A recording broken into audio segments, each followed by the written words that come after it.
Assalamualaikum warahmatullahi wabarakatuh. Perkenalkan, nama saya Regita Ledisivana Az-Zahra, perwakilan dari SDN Tersana Baru, Kecamatan Babakan, Kabupaten Cirebon. Halo teman-teman, bagaimana kabarnya? Alhamdulillah, teman-temanku yang saya cintai, hadirin dan dewan juri yang saya hormati. Cerita yang akan saya bawakan adalah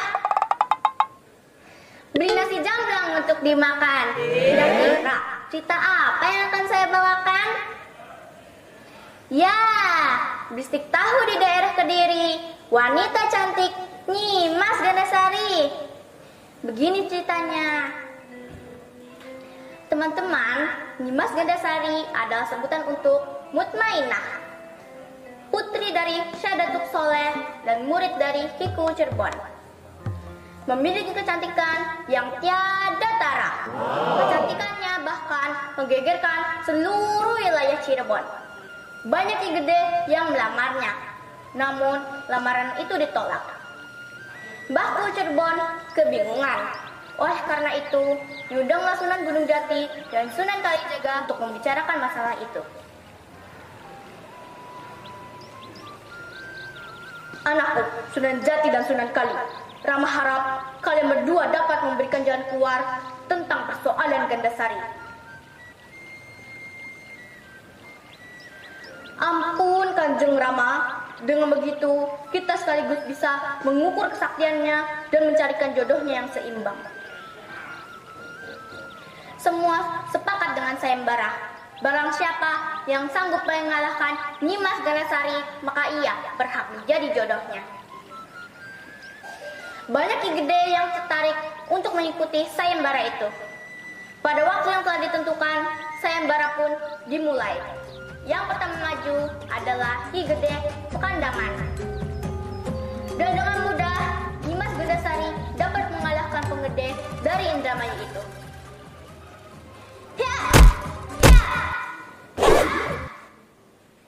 Begitupun penggede lainnya.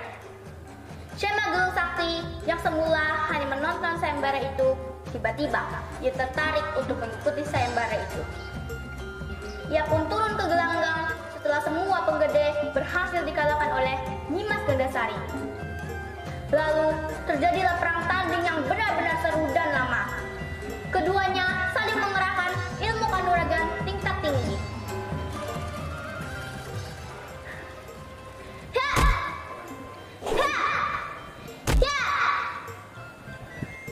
Sunan Kalijaga yang menjadi penengah dalam sayembara itu merasa khawatir jika kedua satria pilihan itu ada yang celaka. Oleh karena itu, dengan kesaktiannya, Sunan Kalijaga melibatkan diri dalam pertarungan tersebut tanpa diketahui keduanya. Mendadak, Nyimas Gandasari terdesak.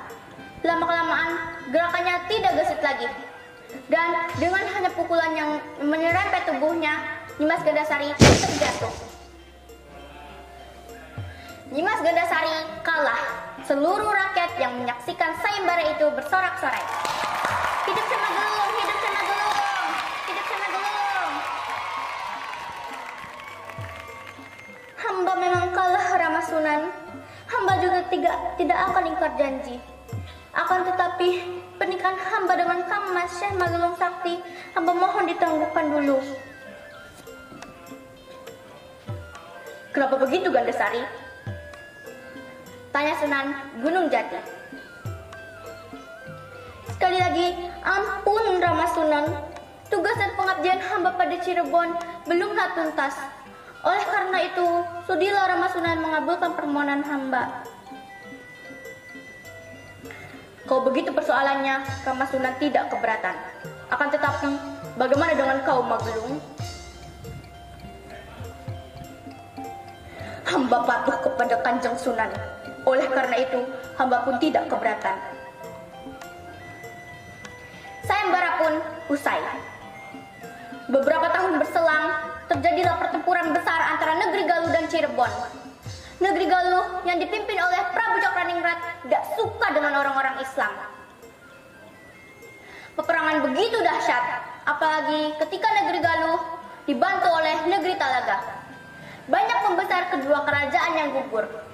Lama-kelamaan, tentara Galuh terdesak mundur dan kocar-kacir. Prabu Cakraningrat lalu bersembunyi di gua sambil mengirimkan wabah penyakit secara gaib ke negeri Cirebon. Akibatnya, banyak penduduk Cirebon yang meninggal. Melihat kenyataan itu, Mbahku Cirebon teringat kembali peristiwa saat ia dititipi Mutmainah atau Nyimas Gandasari untuk menjadi muridnya. Firasatnya waktu itu di Cirebon akan terjadi perang besar melawan negeri Galuh dan Gandasari lah yang dapat mengalahkan musuh. Teringat hal itu, Mbahku Cirebon segera menemui Sunan Gunung Jati, sepakat untuk mengutus Nyimas Gandasari menghadap Prabu Cakraningrat. Kemudian berangkatlah Nyimas Gandasari menemui Prabu Cakraningrat yang sedang bertapa di dalam gua sambil mengirimkan wabah maut ke negeri Cirebon. Prabu Cakraningrat amat terkejut dengan kedatangan Gandasari. Ketahuilah, hai Prabu Cakraningrat, aku bukanlah wanita murahan. Aku adalah Gandasari, utusan negeri Cirebon. Maka bersiaplah menghadapi seranganku.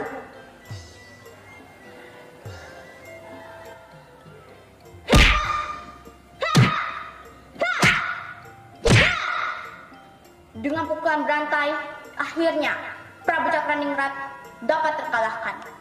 Nyimas Gandasari kembali ke Cirebon dengan membawa kemenangan.